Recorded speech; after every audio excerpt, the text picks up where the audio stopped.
Bonjour à toutes et à tous, bienvenue dans le podcast La Sueur. Les gars, on va voir le détail du contrat de Francis Ngannou avec le PFL, un contrat qui va peut-être faire l'histoire de notre sport, parce que oui, Francis est engagé avec le PFL en partance de l'UFC, il était agent libre. Beaucoup de choses ont été dites, nous les premiers. Francis a tout gagné avec ce contrat et vous allez voir pourquoi.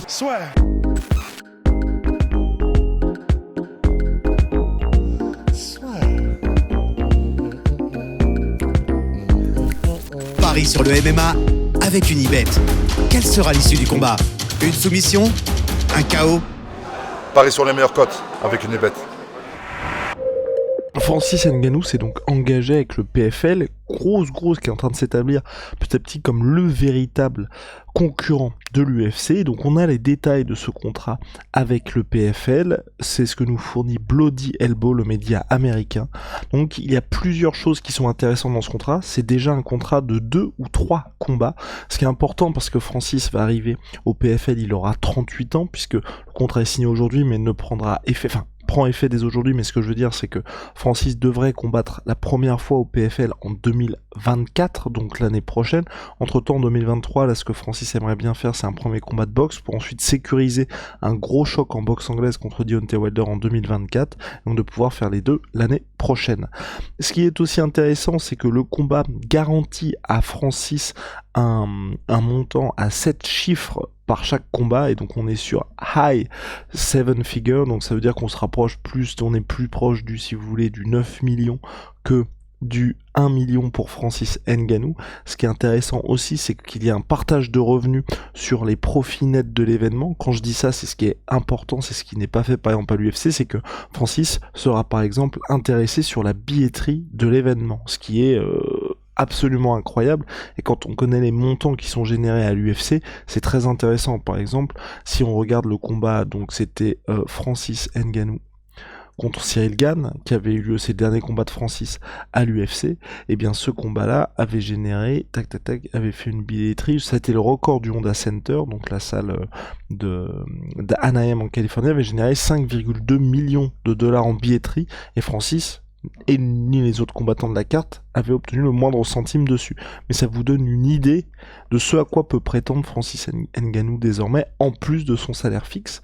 Ce qu'il y a également à savoir, c'est que Francis a un bonus à la signature ou salaire en tant qu'ambassadeur du PFL, de l'organisation du PFL. Il aura aussi, et ça c'est très important, parce que si vous suivez le MMA depuis un moment, vous voyez bien que avant le deal Reebok qui a tout changé pour les combattants, maintenant c'est Venom qui est sponsor de l'UFC, l'équipementier de l'UFC. Les combattants, ils avaient des sponsors dans la cage, donc ils avaient des patchs avec leurs sponsors qui s'affichent, comme vous pouvez le voir par exemple par Ares en France ou dans toutes les autres organisations. Depuis le deal Reebok et aujourd'hui Venom, les combattants n'ont pas le droit d'avoir des sponsors. Et quand vous voyez des sponsors, c'est des sponsors qui sont approuvés par l'UFC et aussi sponsors de l'UFC. C'est pour ça que vous allez voir par exemple Tony Ferguson avec un logo Monster, ou d'autres athlètes avec d'autres logos, mais des logos déjà il n'y en a qu'un seul, un ou deux je crois maximum, et ce sont des logos qui sont approuvés par l'UFC. Idem pour le logo Crypto, qui est un sponsor de l'UFC. Donc là Francis lui aura le droit d'avoir ses propres sponsors dans la cage, ce qui est énorme, parce qu'on revient à l'époque d'avant UFC, et c'est une époque où en termes de montant, ça changeait tout. Quand je dis que ça changeait tout, c'est Brendan Schaub qui avait dit dans le podcast de Joe Rogan qu'il avait déjà été payé 1 million pour un combat de MMA, alors que Brendan Schaub n'a jamais été proche de la ceinture, grâce à ses sponsors dans la cage, parce que vous imaginez bien que la visibilité pour une marque pendant un combat de UFC, c'est absolument monstrueux. Donc là, Francis a également obtenu ça, ce qui est énorme, vraiment énorme de sa part. Il y a aussi le fait que le contrat ne soit pas exclusif, mais ça vous vous en doutiez, à la boxe, et ça c'est ce qui est très intéressant aussi. Quelque chose qui peut être évident, mais ça pose bien évidemment d'autres questions, mais comme le contrat de Francis et que le PFL ne font que du MMA, le contrat ne porte que sur le MMA, et donc Francis peut faire ce qu'il veut avec les combats en boxe anglaise. Et donc quand je dis ce qu'il veut, on n'est pas dans une situation où, quand Conor a affronté par exemple Mayweather, il avait dû reverser une part de son salaire à l'UFC. Enfin, quand je dis reverser une part, l'UFC était copromoteur de l'événement, donc ça revient même si McGraw l'avait fait tout seul, il aurait reçu beaucoup plus que en copromotion avec l'UFC, et les estimations à l'époque, c'était donc Conor était reparti avec 100 millions de dollars et l'UFC avait fait entre 60 et 70 millions, ce qui est l'équivalent d'un gros pay-per-view pour l'UFC. Mais pour Conor, c'est un manque à gagner considérable, et donc là, pour Francis Ngannou, il n'aura pas ça.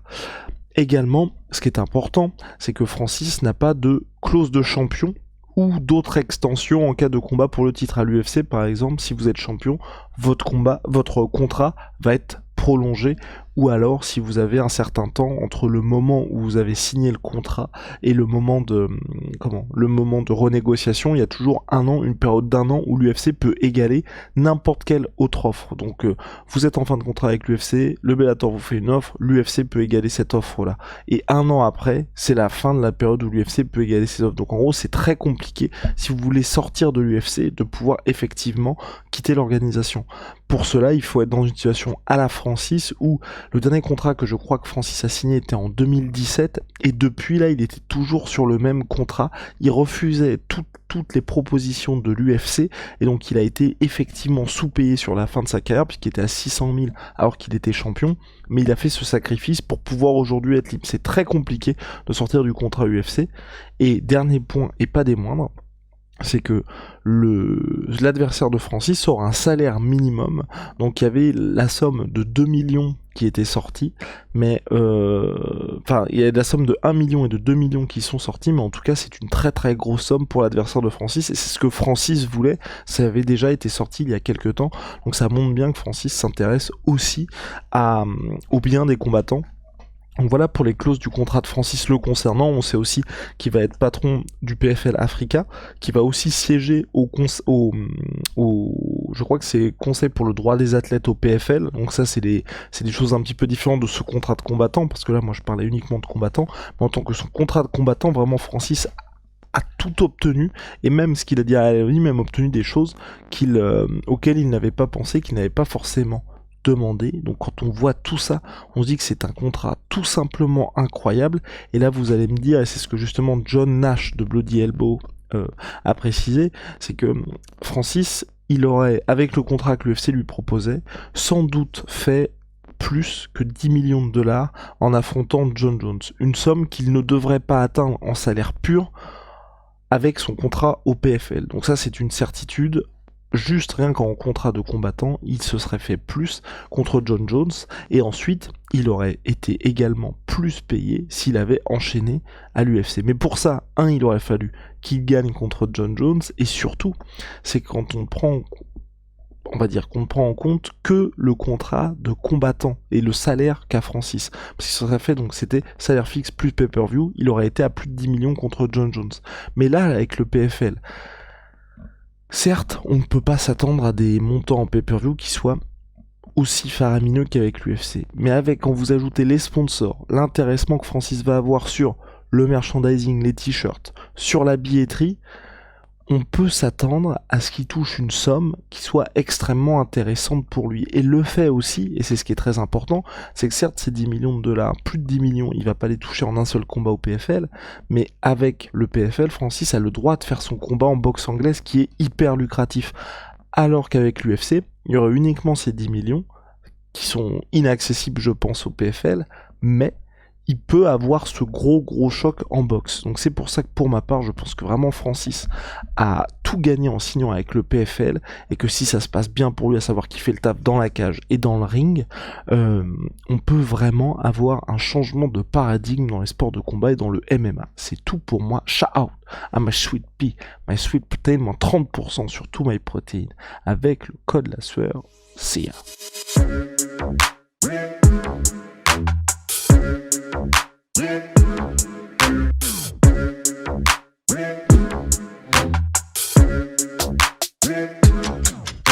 I'm fucking coming for you!